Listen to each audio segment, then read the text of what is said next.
Mi nombre es Marcela Romero, soy coordinadora regional de la Red Latinoamericana y el Caribe de Personas Trans. Bueno, para nosotras y nosotres es muy importante estar en la conferencia mundial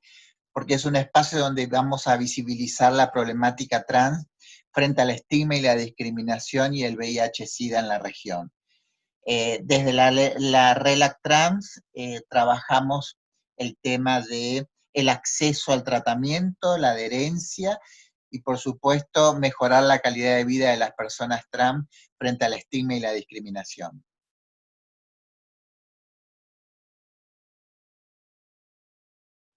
Vemos que en la región el tema de salud, todavía para las personas trans no hay un acceso a la salud integral. Nosotras reclamamos en los servicios de salud que haya acceso integral a la salud de las personas trans. Vemos que el sistema de salud, cada vez que una persona trans va a un hospital, lo primero que dicen es, hacete la prueba del VIH. Estamos muy estigmatizadas con el tema del VIH, las personas trans. Y creo que es necesario hablar de una salud integral para las personas trans. Y muchas de nosotras acudimos a los servicios de salud cuando realmente estamos en algún deterioro en la salud, accedemos a los servicios de salud. Y creo que ahí es donde los servicios de salud no están preparados para, muchos de ellos, para atender a una mujer trans o a un hombre trans. Lo que recibimos es maltrato, es falta de información,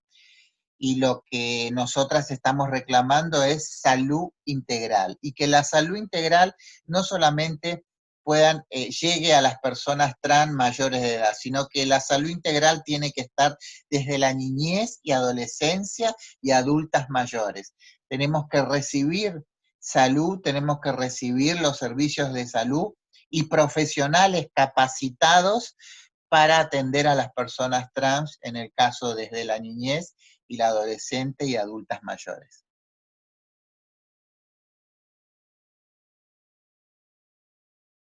La RELAC Trans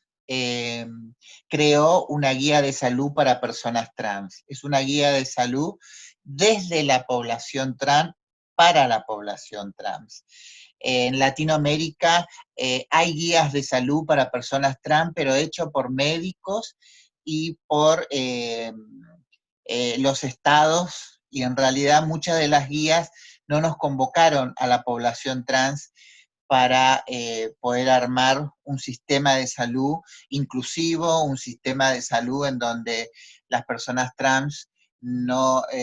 seamos rechazadas por los servicios de salud. La guía es muy importante para las personas trans porque es una guía hecha desde la comunidad trans, desde organizaciones trans de Latinoamérica, y esta guía lo que hizo en la región es principalmente disminuir el estigma y discriminación y que los servicios de salud sean más accesibles para las personas trans. Esta guía es muy importante para la población trans en la región porque no solamente hablamos de el acceso a la salud, sino hablamos desde la parte humanitaria y desde la parte eh, comunitaria de las organizaciones trans y no tan científica, porque esas guías que se hicieron en la región son guías muy científicas y en donde realmente la población trans no está incluida, en donde la población trans, muchas de nosotras accedemos a los servicios de salud y la verdad que tampoco recibimos información en los servicios de salud.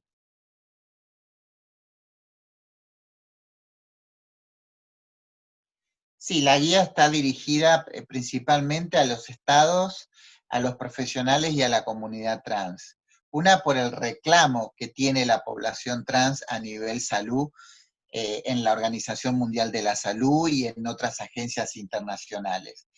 Yo creo que la guía es una contribución de todo lo que la red latinoamericana viene haciendo en estos 15 años en la región, de poder realmente desconstruir la mirada científica hacia nosotras y que realmente se pueda, podamos, mejor dicho, podamos acceder a los servicios de salud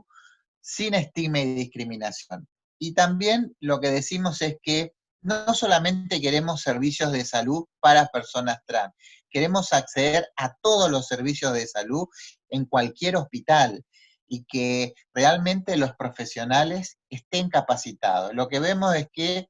muchos de los profesionales no están capacitados para poder atender a una mujer trans en el acceso a la salud integral. Y es necesario trabajar en la salud integral para las personas trans. ¿Por qué? Porque la expectativa de vida de una mujer trans en Latinoamérica es de 35 años. Entonces, ¿qué pasó para llegar a los 35 años cuando cualquier persona en Latinoamérica vive hasta los 72, 75 años? Falta de acceso a la salud, falta de control sanitario para las personas trans. Y ahí es donde el Estado tiene que crear espacios libres de discriminación y también llegar a la población trans y dar los servicios que corresponde para cualquier persona. Esto pasa en la mayoría de las poblaciones vulnerables, vulneradas y en riesgo, ¿no es cierto? En donde el Estado no llega. Entonces, eso también pasa con los pueblos originarios, en donde no llega la salud, en donde no llega la salud integral para la comunidad y es necesario que se trabaje con las comunidades y no pedimos nada diferente, lo que pedimos es salud integral y que lleguen los programas que tiene el Estado a las comunidades.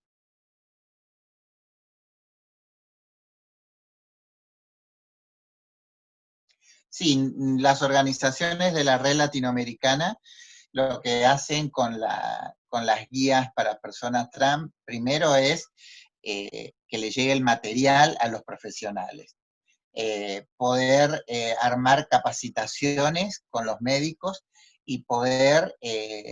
informar de la guía y poder explicar desde la vivencia de las personas trans, ¿no es cierto? Que una mujer trans presente una guía de salud para la comunidad en la cual ella es parte y que también pueda haber el debate de la dificultad que a veces sucede en algunos espacios de la salud y que no podemos acceder y donde necesitamos un profesional que sea un profesional con una conciencia humanitaria, de derechos humanos y que a lo mejor su cultura religiosa y su cultura en la cual se crió, en la cual cuando tiene que atender a una mujer trans, nos sigue atendiendo como hombres, en donde nos falta el respeto cuando nos tratan como hombres. En el caso de las mujeres trans, también sucede con los hombres trans, que cuando van a los servicios las tratan como mujeres, y a nosotras nos tratan como hombres, y en donde su mirada es misógena, donde su mirada es heterosexual, donde su mirada es una mirada racista. Yo siempre digo, imagínense una mujer trans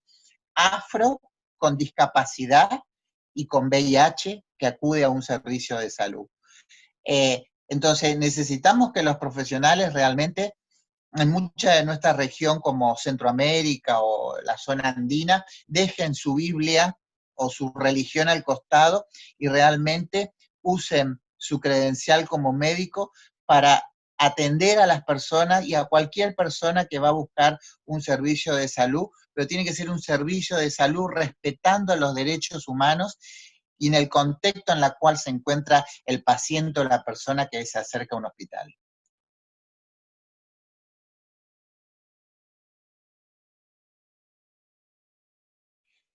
Bueno, el COVID-19 nos afectó muchísimo a la población trans, en este caso la población trans en Latinoamérica y el Caribe, el 99 o 98, vamos a poner 99% de las mujeres trans ejercen el trabajo sexual eh, o la prostitución. Afectó muchísimo el tema económico, el tema de salud mental, el tema de las violaciones a los derechos humanos y por supuesto las cuarentenas la cuarentena en nuestra región no fue cuarentena para nosotras porque la verdad que en esta cuarentena de meses, ya de 3 meses que estamos, siguieron los crímenes de odios, siguieron las muertes hacia las compañeras trans, y después el tema de la salud en los hospitales. Sabemos que el tema del VIH, que es la primer mortalidad en la población trans, que es el VIH, después los crímenes de odio, yo siempre digo, todo eso va en un combo que se llama pobreza y exclusión social. Entonces, nos encontramos con servicios de salud en la cual se abocó, por supuesto, en esta emergencia del COVID-19, y en algunos casos no atendieron, no siguieron el tema del VIH-Sida y otras enfermedades. En algunos países de Latinoamérica, la época del COVID, faltó los retrovirales, eh, faltaron los medicamentos, los retrovirales,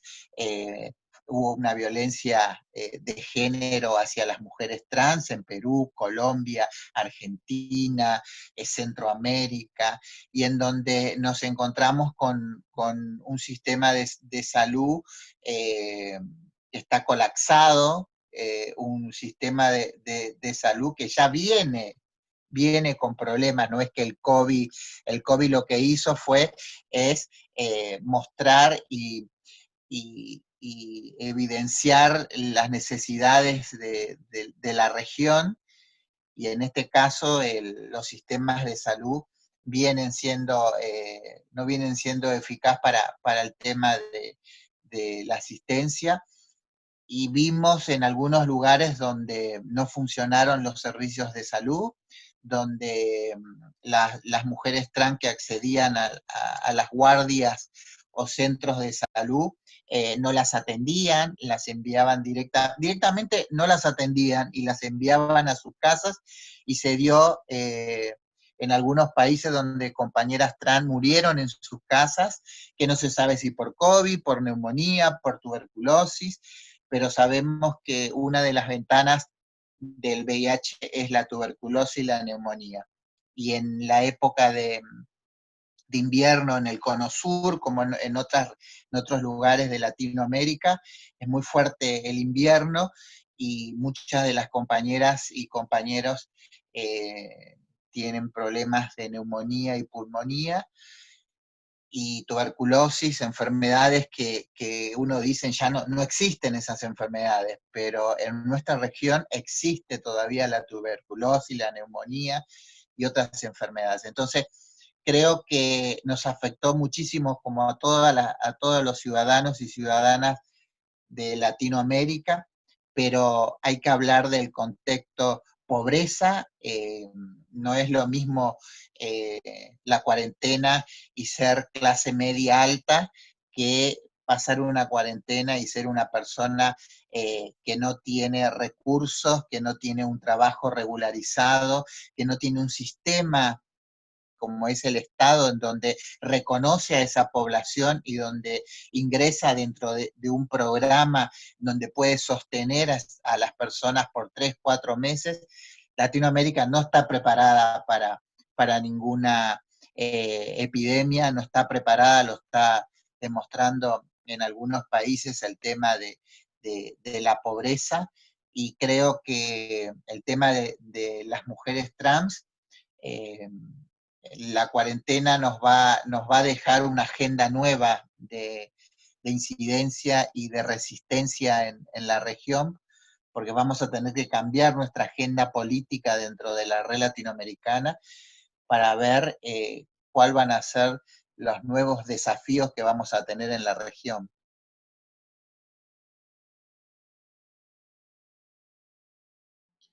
Mi nombre es Mónica Linares Hernández, soy una mujer trans de 40 años de edad, soy salvadoreña, pertenezco a la organización Áspida Arcoiris Trans, que forma parte de la Red Latinoamericana y del Caribe de Personas Trans desde hace ya más de 5 años, formamos parte de, y somos el referente local para El Salvador, referente titular para El Salvador de la Red LAC Trans. Por lo menos en el caso de El Salvador tuvimos muy buena participación por parte de las organizaciones. Creo que esto convencimos a las personas de que esta guía de recomendaciones sobre atención integral en salud a las poblaciones trans era muy importante, y no solamente porque existen herramientas dentro del Ministerio de Salud que abonan a la inclusión, sino también porque habla de medidas específicas o de acciones específicas para la atención en salud a las poblaciones trans. Creo que nuestra participación ha sido de las más favorables en la construcción de este documento. Y así como hemos participado en la construcción de otros documentos, como lo mencionaba antes, el Blueprint, que es una de las herramienta, y esa habla precisamente de la salud integral hacia mujeres trans a nivel de Latinoamérica, pero no se toma en cuenta por los estados, por los ministerios de salud, porque que es mucho más trabajo, que no están actualizados, que el personal de choque, que es quien atiende a las poblaciones, no tiene conocimiento de este tipo de herramientas. Es ahí cuando las organizaciones de la sociedad civil entramos hacer capacitaciones de sensibilización para con el personal de salud de choque, y pueda decir después, ahora sí conozco este tipo de herramientas, porque generalmente este tipo de herramientas se quedan en los altos poderes, es decir, en las personas que tienen, que son tomadores de decisiones de más alta jerarquía de los hospitales, de los centros de salud o del mismo Ministerio de Salud, y no llega hasta el personal de choque, que es quien atiende a las poblaciones.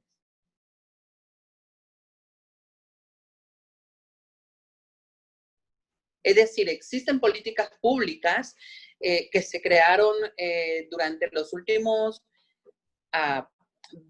10 años de gobierno en El Salvador, obviamente en acompañamiento con las organizaciones de la sociedad civil. Pero estas políticas públicas de atención a las poblaciones LGBTI fueron construidas durante una coyuntura de izquierda,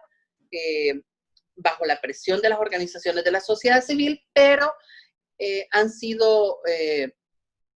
digamos, han tenido un retroceso en este nuevo gobierno, en esta nueva coyuntura, que en teoría es un gobierno neutral, que no es de izquierda, que no es de derecha, pero que al parecer seguimos teniendo retrasos en cuanto a la garantía de los derechos humanos de las poblaciones LGBTI en general, pero en específico y más aún con la población de mujeres trans. Es decir, estas guías se elaboraron para poder enseñar al personal médico cuáles son las formas correctas o adecuadas para poder trabajar una salud integral de las poblaciones trans. Estos documentos han quedado como letra muerta, porque no se le está dando cumplimiento. Llevamos casi ya un año, el 1 de junio cumplimos un año de este nuevo gobierno, y vemos que las estrategias de inclusión que antes existían a medias, pero existían, ahora ya no existen. Es decir, tenemos una dirección de diversidad sexual dentro de la Secretaría de Inclusión Social, que ahora ya no existe, ahora solamente se llama Secretaría de Cultura y Diversidad, hasta ahí nada más, y no existe un área específica como la Dirección de Diversidad Sexual que existía en años anteriores, mucho menos una línea de atención, una línea confidencial de atención a las poblaciones LGBTI. Tenemos, ya no existe, o por lo menos ya no existe esa dirección, que era la que le daba cumplimiento al decreto ejecutivo número 56, que aplicaba para el ejecutivo y poder reducir el estigma y la discriminación hacia las poblaciones LGBTI. Además de eso, contábamos con lineamientos de atención a la población LGBTI dentro del Ministerio de Justicia y Seguridad Pública, que es una de las instancias que ve por lo menos todo el tema de seguridad, desde la Academia Nacional de Seguridad Pública, Policía Nacional Civil, centros penales, centros intermedios, toda esa área que ve el Ministerio de Justicia y Seguridad Pública, y que en esta campaña que tuvimos pasada, que incluso se hizo una campaña que se llamaba Hago lo Justo, que servía para sensibilizar a todo el cuerpo uniformado en cuanto a la reducción de estigma y discriminación hacia las poblaciones LGBTI. Todo esto se ha visto minimizado porque no le hemos podido dar seguimiento a estas políticas de atención. Es decir, estamos en una nueva era de gobierno. Obviamente también tenemos que pensar en la pandemia que estamos sufriendo a nivel mundial. Creo que a nivel de El Salvador es uno de los países que hemos tratado de cumplir, por lo menos el gobierno ha tratado de hacer cumplir las medidas de prevención para no llegar a números altos de muertes por COVID-19, pero estamos viendo que hemos dejado de lado cualquier otro tipo de atención en servicios de salud a cualquier población, hablar de población en general y más aún a poblaciones LGBTI y poblaciones trans. Tenemos en este caso, por ejemplo, la deficiencia de no contar con las citas que se tenían para las personas con VIH que puedan asistir a los centros de salud y mucho menos acceder a los medicamentos TAR. Es decir, ahora las organizaciones de la sociedad civil o puede ser que otra persona que tenga permiso de salir pueda acercarse a los centros de salud con la receta de cualquier persona que haya depositado su confianza en nosotras para poder recoger y retirar el medicamento y hacerlo llegar hasta sus casas. Porque aunque, por ejemplo, hay medidas de que iba a haber transporte gratuito para las personas que tuvieran enfermedades crónicas, que tuvieran, en esta incluía el VIH, cáncer y todas esas cosas que tienen que ver con enfermedades crónicas, pudiesen asistir a sus citas normales y al retiro de medicamentos o a la realización de sus diálisis en los centros de salud. La mayoría de estos centros de salud están en emergencia por COVID y no atienden otro tipo de emergencias. Es decir, que no hemos tomado como prioridad el poder atender a las poblaciones clave que están en mayor contexto de vulnerabilidad con otro tipo de afectaciones en salud si no es por COVID.